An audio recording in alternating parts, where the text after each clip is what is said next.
Welcome to Shravani's media. Andhra Pradesh deputy CM Pawan Kalyan నిర్వహిస్తున్న పంచాయతీరాజ్ గ్రామీణాభివృద్ధి శాఖలో 20 నెలలుగా జెడ్పీటీసీ, ఎంపీటీసీ సభ్యులకు గౌరవ వేతనాలు చెల్లించకపోవడం పాలనా వైఫల్యంగా కొందరు అభివర్ణిస్తున్నారు.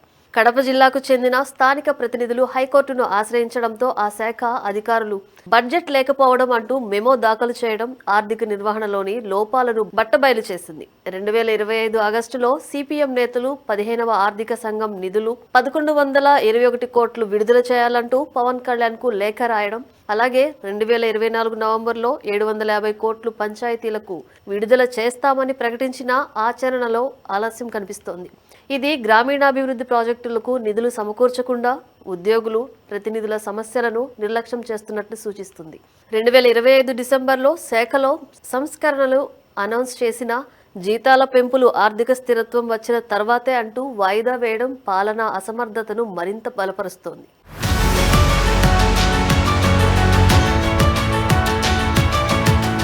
మరోవైపు ఈ సమస్యను రాజకీయ వైఫల్యంగా మరికొందరు చూస్తున్నారు. ముఖ్యంగా గత వైసీపీ ప్రభుత్వంలో ఎన్నికైన స్థానిక ప్రతినిధులు ఎక్కువ మంది వైసీపీకి చెందిన వారు కావడం వల్ల ఉద్దేశపూర్వకంగా నిధులు అడ్డుకోవడంగా ఆరోపణలు వస్తున్నాయి.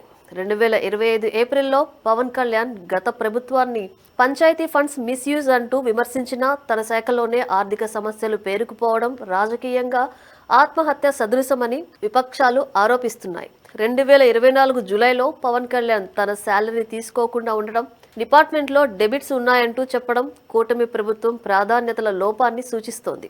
ఒకవైపు భారీ ప్రాజెక్టులకు వేల కోట్లు ఖర్చు చేస్తుండగా గ్రాస్ రూట్ ప్రతినిధులకు కనీస వేతనాలు ఇవ్వలేకపోవడం రాజకీయ ప్రతీకారానికి సంకేతమనే విమర్శలు వెల్లువెత్తుతున్నాయి. ఇది పవన్ కళ్యాణ్ రాజకీయ ఇమేజ్ ను దెబ్బతీస్తుంది. ముఖ్యంగా గ్రామీణ వర్గాలపై దృష్టి సారించినట్లు చెప్పుకుంటున్న ఈ వివాదం కూటమి ప్రభుత్వానికి భవిష్యత్ ఎన్నికల్లో అసంతృప్తిని పెంచవచ్చు.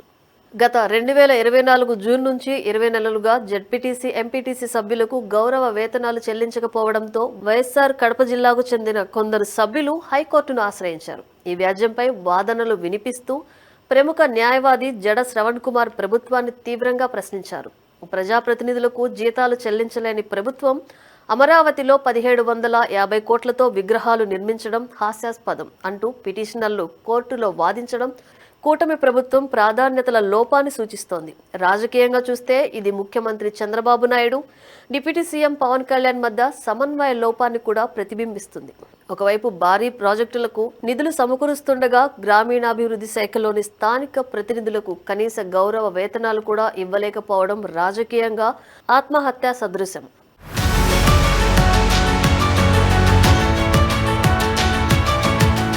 శాఖ కమిషనర్ హైకోర్టులో దాఖలు చేసిన మెమోలో బడ్జెట్ లేకపోవడంతో గౌరవ వేతనాలు చెల్లించలేకపోయాం, కొంచెం సమయం ఇస్తే చెల్లిస్తాం అంటూ పేర్కొనడం ప్రభుత్వం ఆర్థిక అసమర్థతను బహిర్గతం చేసింది. కానీ రాజకీయ కోణంలో ఇది మరింత లోతుగా పరిశీలిస్తే గత వైసీపీ ప్రభుత్వంలో ఎన్నికైన స్థానిక సంస్థల ప్రతినిధులు ఎక్కువ మంది వైసీపీ తరపున గెలిచిన వారు ఉద్దేశపూర్వకంగా నిధులు అడ్డుకోవడంగా కనిపిస్తోందనే విమర్శలు వచ్చాయి.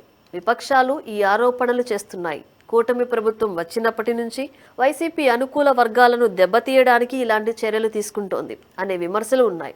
ఇది రాజకీయ ప్రతీకారానికి సంకేతమా లేక నిజంగానే ఆర్థిక సంక్షోభమా అనే ప్రశ్నలు లేవనెత్తుతున్నాయి. ప్రభుత్వం విగ్రహాలకు వేల కోట్లు ఖర్చు చేస్తోంది, కానీ మాకు జీతాలు ఇవ్వడానికి డబ్బు లేదంటే ఏమిటి ఈ దౌర్భాగ్యం? డిప్యూటీ సీఎం పవన్ కళ్యాణ్ వెంటనే స్పందించాలి అని పిటిషనర్లలో ఒకరైన జెడ్పీటీసీ సభ్యురాలు లక్ష్మీదేవి ఆగ్రహం వ్యక్తం చేశారు. ఆర్థిక సంఘం నిధులు దుర్వినియోగం అవుతున్నాయా అంటూ ప్రశ్నించారు కూడా. ఇది ప్రభుత్వం పారదర్శకత లోపాన్ని సూచిస్తోంది. రాజకీయంగా చూస్తే పవన్ కళ్యాణ్ గ్రామీణాభివృద్ధిని చేసి చూపిస్తాను అంటూ గొప్పగా చెప్పుకుంటున్న శాఖ అధికారులు కోర్టులో డబ్బులు లేవు అంటూ చెప్పుకోవాల్సిన దుస్థితి ఆయన రాజకీయ ఇమేజ్కు దెబ్బతీస్తోంది.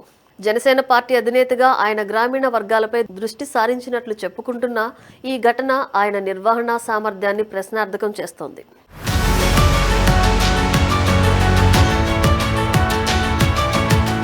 మరోవైపు కోర్టుల ప్రక్రియలోనూ రాజకీయ కోణం కనిపిస్తోందనే విమర్శలు ఉన్నాయి. న్యాయవాదులు కొందరు ప్రభుత్వం కోరితే సమయం ఇస్తుంది, ఇదే ఇతరులు కోరితే కనీస సమయం ఇవ్వటం లేదు అంటూ ఆరోపిస్తున్నారు. ఇది రాష్ట్రంలోని న్యాయ వ్యవస్థపై రాజకీయ ప్రభావాన్ని సూచిస్తుందా అనే అనుమానాలు కలుగజేస్తోంది. లక్షల కోట్ల అప్పులు తెచ్చి ఉద్యోగులు పెన్షనర్లకు సమయానికి చెల్లింపులు చేయలేకపోతున్న ప్రభుత్వం వేల కోట్లతో రోడ్లు వేస్తున్నామంటూ ప్రకటనలు చేయడం రాజకీయ ప్రచారానికి ప్రాధాన్యత ఇస్తున్నట్లు కనిపిస్తోంది. కానీ గ్రాస్ రూట్ స్థాయి సమస్యలను నిర్లక్ష్యం చేస్తోంది. హైకోర్టు విచారణలో మరిన్ని వివరాలు బయటపడే అవకాశం ఉంది. ఇప్పటికే ఈ వివాదం కూటమి ప్రభుత్వంపై విపక్షాలకు మరిన్ని ఆయుధాలు అందిస్తోంది.